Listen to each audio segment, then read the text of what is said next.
This is my Quebec City, your stories. You know, you could be a poet, and you didn't even know it. Okay, with that 300-year-old joke out of the way, let's hear about a local poetry club, started by someone originally from Ontario, who had one there, and when he moved here, wanted to find his people, integrate better, in that fashion. And now, a presentation of Frank. So Frank, what's your, story? I've been living in Lévis, Quebec for 7 years now. Prior to that, my wife and I lived in London, Ontario, and Toronto, and Oshawa. I was born and grew up in Sault Ste. Marie. Your wife is Quebecoise, and after several Ontario moves, it was time to come here? We moved here when both my wife and I retired to get a little closer to her family. She has 10 brothers and sisters, and they live in Rimouski. So instead of traveling 1,300 kilometers from London to Rimouski, we drive 300 kilometers, and we're on the phone with them more often now, and it's nice. You gained family, but had to regain your chosen pastime.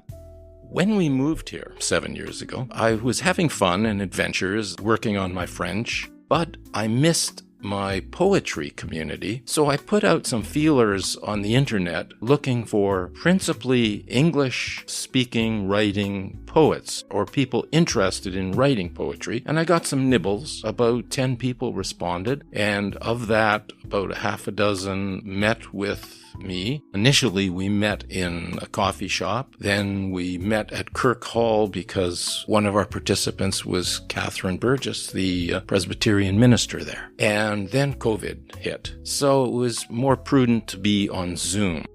When you get together, how does it work? We write to a prompt, some rules, some encouragement to write a poem, and then we send them to our compiler. She puts them into a single document and distributes them to the whole group prior to our meeting, and we meet and discuss. The author of the poem reads it. We give them feedback, and I've learned over the years that you don't really know what you've written until somebody else reads it and tells you what they caught from it. Strong Threads, as it's called, gets strong support from the Morin Center. We asked them if we could display some of our poems, and for years they've done that with us, and now they've actually had built a special display area in their library. They also have had a lot of poetry events that we've participated in, book launches by some of our members. One who's a musician, Owen Ferguson, had an album launch there, and he played music, and we read poems in response, and we had a great crowd and a lot of fun. And now we're going to end with a locally inspired poem authored by you. So go ahead and set it up. My wife and I were in the Gallery Chagnon in Old Lévis at the intersection between two big hallways. And suddenly I heard sort of music, somebody pounding wildly on a piano at the end of the far hall. So it inspired me to write this poem. I've entitled it A Simple Symphony. Piano defenseless, in a grand hall, in the mall, was attacked by a madman. And then again he may have been a musical genius, fingers fiercely filling the air with what we care about. The shouting, the news, the chaos, the loss, the gain, humanity pain.